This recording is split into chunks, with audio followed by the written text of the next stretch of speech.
Okay, so next we're going to have somebody practicing their part 2 speaking. Describe a kind of weather you like. So they should be talking about enjoyable weather for them, what the weather is, where they usually experience that weather. So I'm thinking in terms of location. So for example, if I said that I really love snow, coming from the UK, we don't have a lot of snow. So I'd probably say I really enjoy being in South Korea, where we have a lot of snow in the winter. What you will do in this weather, and explain why you like it. So the kind of looking for sort of activities, weather-related activities, and then talk a bit about why you like it so much. Okay, so let's listen to see what this candidate has done. I like the weather when it rains. I can usually feel this kind of weather in early fall in South Korea or in the winter in Seattle, US. I have visited Seattle in the western United States several times for a trip. For the last several years, the dazzling rain in the gloomy weather was very impressive to me, and it was good to smell the leaves when I walked into the shower.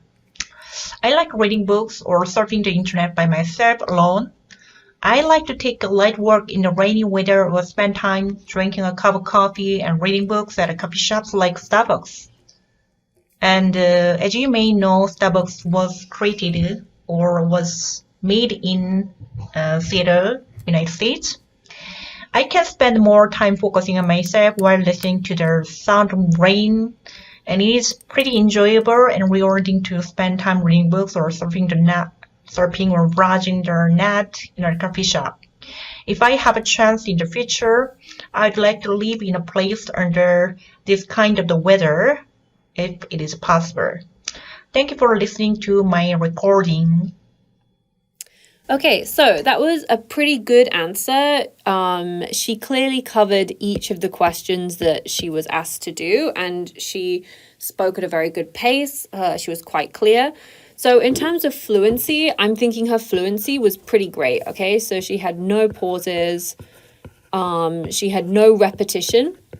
So she kept the story moving forward. So one thing that a lot of candidates tend to do in part 3 is that they sort of end up repeating the same bit of information over and over again, or they go back to retell an earlier part of the story. She didn't necessarily repeat herself, and she kept going with, and she kept describing new information or new parts of the story. New information, which was great, which I really liked. So in terms of fluency, not much going on. I thought that was a sort of very strong part of it. In terms of pronunciation, her pronunciation was quite clear. So, she was understandable all the way through, and I could understand exactly what she was trying to say. There were a couple of words where her pronunciation wasn't quite as clear. One of them was her pronunciation of this word. Okay, the city name is Seattle. So the way she was pronouncing it wasn't quite clear. And it was only when she said in the sort of northeastern part of the United States that I went, oh, she's talking about Seattle. Okay, so that's one thing to be careful about your pronunciation. So if you go back and you listen to how she pronounced it, and then it should be more like Seattle, C, and you have that very clear E sound at the start. And you get that by pulling your mouth out to the side, Seattle. Okay, so your cheeks should get tight, and you should have a sort of like a smile, Seattle, okay, to get that very clear E sound, so that that's much more understandable. The other word that she had a couple of difficulties was she talked about possible, okay, which came out as kind of more like patch. Instead of doing this O sound, this kind of came out slightly sounded like A, passable, okay, but we really got to get this very clear O sound at the start, possible. Okay, and to get that O sound, you want to pull down your jaw, okay, and you want to make this sort of like long shape with your mouth, okay, from up to down. Oh, possible. Okay, so when I'm saying that, my jaw is going down and then coming up for the S. Possible, okay, to get that really clear O sound. Practicing that, I think, would just help her a little bit. And then the same with the word several. She talks about the last several years. Okay, and you've got need to have that very clear V sound in the middle, several. Okay, and it's got the distinct sounds. Several. Okay, you need to have the 3 distinct sort of parts to it. A lot of my students tend to pronounce sort of like several rather than several. There are 3 distinct parts to the word. Sev, you're ending on that V sound. Your teeth should be touching your lips. Sev, okay, your lips go forward. Sev, al. Okay, and that's when your tongue goes back for the al sound. Sev, al. So 3 distinct movements. So sev, teeth to bottom lip. Sev, okay, your jaw goes forward. Your lips go forward. And then al. Okay, your jaw goes back, your tongue goes back, and you go that sound. Several. Okay, so that needs to be a bit more distinct when she's saying that. Those words were a little bit just small issues with the pronunciation. I could understand what she was trying to say, but her pronunciation wasn't super clear. And the one that was the most difficult was with Seattle, and I needed the clue of the geography and where it was located to know that that's what she was trying to say. In terms of vocabulary, I thought she used quite a good range of vocabulary because she was describing quite a lot of different experiences. So because she talked about different aspects of the weather and different activities that she liked doing, and she talked a bit about Seattle, she was able to use quite a bit of different types of vocabulary. The one area where I felt that she didn't quite use the sort of highest level vocabulary that she could have done was when she talked about how she likes to be in coffee shops and she likes studying and working during the rain. So she says it helps me, listening to the rain helps me focus on myself while she's working. This isn't quite what she means. If I said I want to focus on myself, it means that I want to take part in some kind of self-development, or I want to fix myself, or I want to do some kind of improvement to my personality or my daily routine.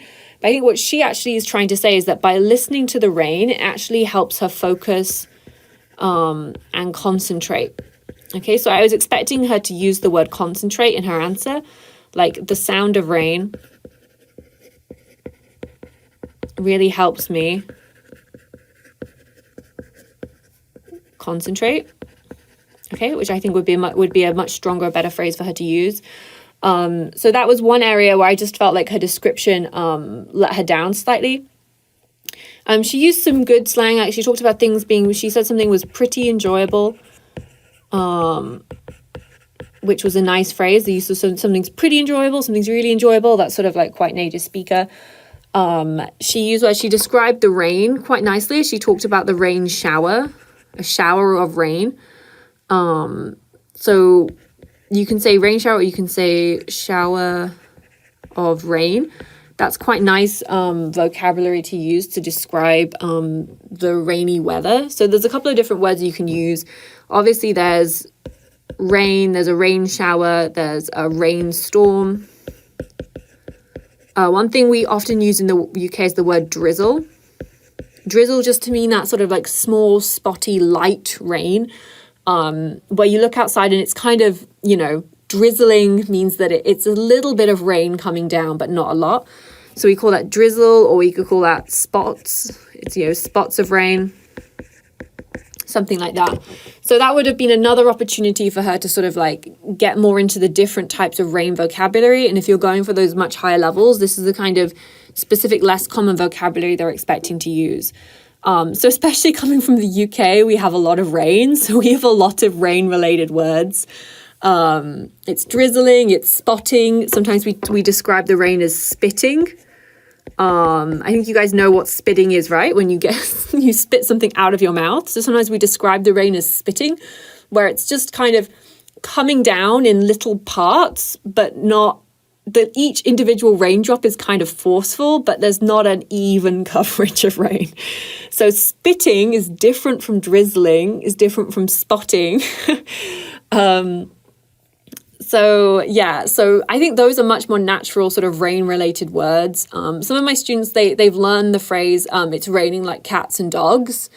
We wouldn't really use that naturally in the UK. I don't know if I've ever described it as raining cats and dogs. It's people know the phrase, but nobody ever naturally says that.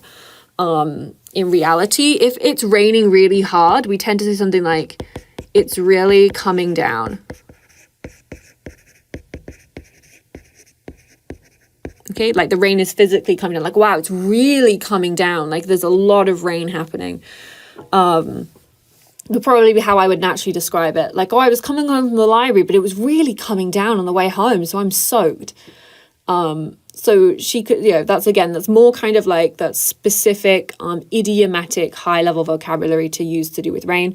Overall, though, for this candidate, I thought her vocabulary was quite good, strong, appropriate, relevant to the question. She tried to use some different kinds of words. Like I said, the shower of rain, pretty enjoyable. She described a coffee shop as artisan coffee shop, which is, again, is a nice specific word. I would have just liked to have seen her explore the world of rain-related vocabulary a bit more, but I'm British, so maybe that's my own prejudice. In terms of grammar, her grammar was really quite consistent and good. She used a nice range. There was a couple of areas where she did sort of say something that to me sounded like unnatural, a natural phrasing. So at the start, she describes it as, she says, I can usually feel this kind of weather.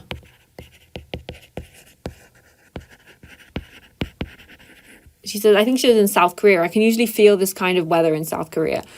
We don't tend to talk about feeling weather. I can usually feel this kind of weather. We would actually probably use the word experience. I can usually experience this kind of weather in this place, or I usually experience this kind of weather.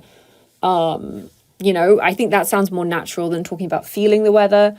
The other thing she made, and this is something a lot of my South Korean students say, is they talk about, she said, the gloomy weather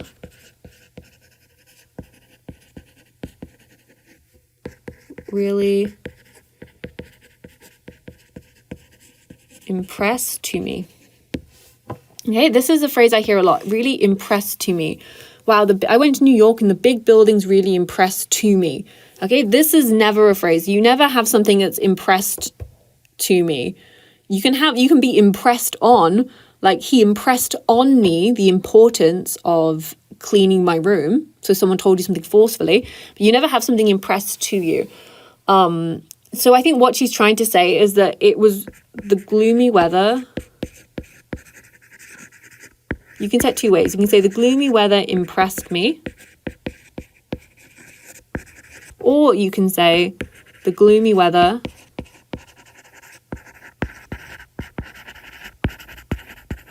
made a strong impression on me. Okay, so there's like the two ways of saying it. So a lot of my students use this phrase impressed me, but it's much better. Either it impressed me. Sorry, my handwriting's terrible. The gloomy weather impressed me, or the gloomy weather made a strong impression on me. Yeah, no, taking a second look at this. My handwriting is really terrible. I'm sorry about that. But hopefully you can follow along as I'm saying. The gloomy weather made a strong impression on me. Or you could say, when I first went to Florida, the heat and the humidity really made an impression on me. Or when I first came to South Korea, I wasn't expecting the winter to be so cold. That really made an impression on me. So impressed me is usually positive. If something impressed you, that's good. If it made a strong impression on you, it means like something was memorable. So I think that's what she meant. So that's kind of a common sort of mistake that a lot of students make, and it just sort of stuck out to me. But overall, I thought her grammar was reasonably quite good. Okay, so let's listen to the next one. In the rainy weather, I feel calmer and less burdened from my work and life. And I can look back on myself in that time. I tend to enjoy spending time alone or with a few friends rather than in a group of people. I tend to look back on myself in this time and try to live my life peacefully. If I go on vacation, I prefer to travel to warm areas such as Southeast Asia or Hawaii in the US. People in warm places seem to be relaxed, friendly, and treat other people with a more open mind. When I'm in a warm place, I feel more relaxed and energetic in my body and mind. Hawaii is a representative tourist destination in the United States with beautiful nature, low pollution, and a relatively small population. People can enjoy various natural experience and rich cultures and spend their private time there. So if I have time and money for a trip, I'd like to go on a trip to Hawaii with my friend or by myself. Hawaii is one of the favorite travel destinations for Koreans. And there will be a reflection on going there after the outbreak of COVID-19. Due to the pandemic influence, travel has become more and more difficult than before. There are many things to prepare before you go, such as negative COVID-19 test result, health check, and so on. In the past, we were able to travel more easily if time and money were allowed, but it is sad that we can't do that anymore due to the social situations currently. I hope the situations around the world will get better as time goes by so that we can travel more easily than now, hopefully. Thank you for listening this recording. Have a good day. Thank you, I will. You have a good day too. It's a lovely way to end your answer. I always tell my students, to always say something nice to the IELTS examiner at the end of your exam. When you come in, ask them how they're doing. At the end, say, thank you so much, have a nice day. Nobody ever asks the IELTS examiner how they're feeling. So it can help create a good impression. Even if you have a grumpy, scary examiner who just doesn't want to talk to you, even just at the end sort of saying, thank you so much, have a nice day. It's just a very friendly, it creates a good impression on them. So in terms of her answer, she definitely answered this more like a part 2 than a part 3, but I can understand that because when you're recording yourself, you tend to speak longer without the examiner cutting you off. The consequence of that was that her fluency was slightly less than the previous answer. She did have some hesitation when she was thinking about what she was going to say next, which I think is because she was, trying to answer part 3 more like a part 2. So in reality, in the exam, your answers for part 3 would be a lot shorter than what she just gave. But I think that, I'm not going to sort of deduct points for that. In terms of pronunciation, again, there was a couple of words that she had slightly odd pronunciation on. And there was one phrase where she was talking about how she likes to reflect on her life during different types of weather. And I couldn't understand the word where she said, like my life, something. She's like, I like to reflect on my life and think about stuff like my life, something. So that was the first time, the only word that she said that I actually didn't know what she meant. And even though I listened to it a couple of times, I couldn't quite guess what she was trying to say. But all the other words, I knew what she was trying to say. There's just a couple of sort of minor points that this candidate can work on. One of them was when she talks about being in a group of people. She really didn't emphasize the P enough. So it was coming out like group of people, where the group, you need to sort of end on that strong P sound. And you get that by, I'm sure you've done this when you were a middle school student, but you get the piece of paper, you put it in front of your mouth, and if you can make it move with your P sound, the paper should move. So you want to end a little bit more strongly on group, okay, at the end, just to really emphasize that a little bit more. And also, she had difficulty with the word beautiful. So again, similar to how she was string with several before, it's this idea of the beautiful, kind of, there's 3 distinct kind of sounds to it. Beau, okay, again, with your lips going out. T, okay, where your mouth is going up and like stretching. Beautiful, okay, and then your mouth is coming forward again. So it's a sort of out, up, out feeling to your mouth. Beautiful. I know it's hard to describe it to you without showing you what my mouth is doing. But I'm going to try and describe it. So your lips come out for the beau.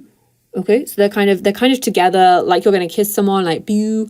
Okay, and then it's coming up and is pulling. Your top lip should pull up. T. Okay, and then you're going full.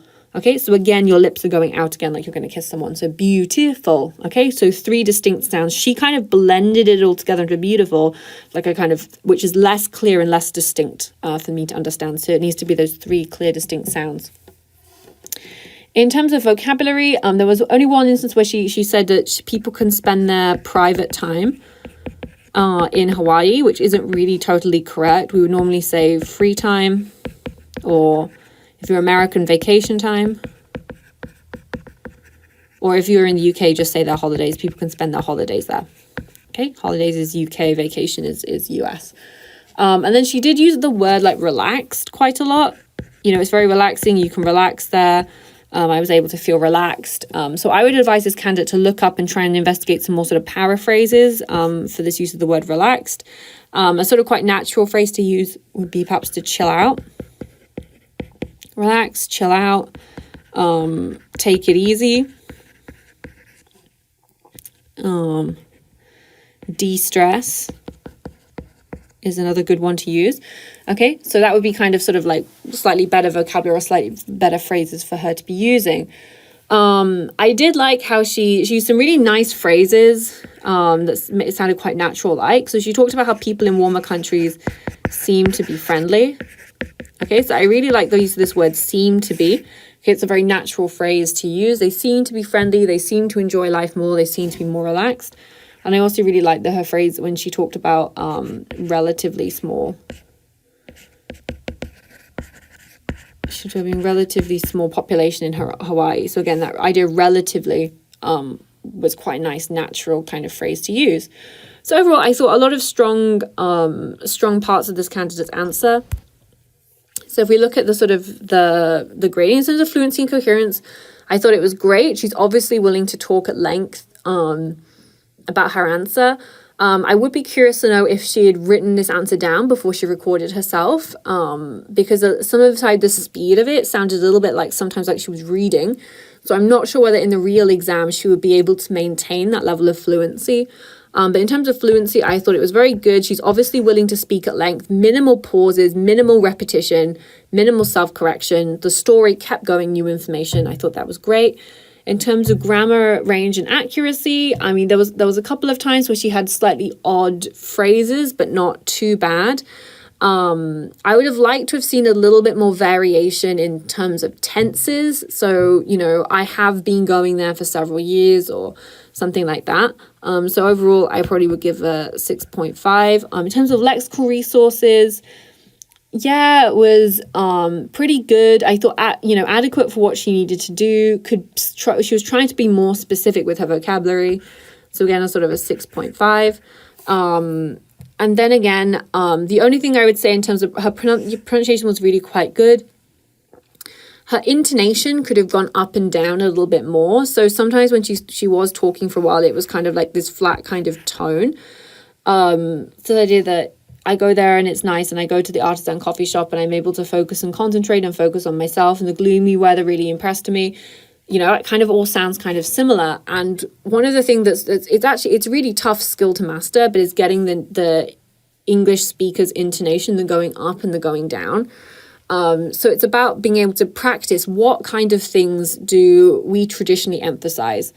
Usually adjectives we kind of emphasize a little bit more in our speech, either by slowing down, getting louder, getting higher, like when we talk. So if I'm like, the gloomy weather really impressed me, or I really love light, short rain showers, or I love the smell after a rainstorm. Like kind of emphasizing words like that can really help. So in terms of pronunciation of actual words, I was being quite picky, but overall was quite clear and consistent. Her intonation could have worked a bit better. So I think overall I would give a 6, and I would raise it that she needs to practice more like the intonation in her tone. And that's something that you can sort of practice a little bit more by yourself.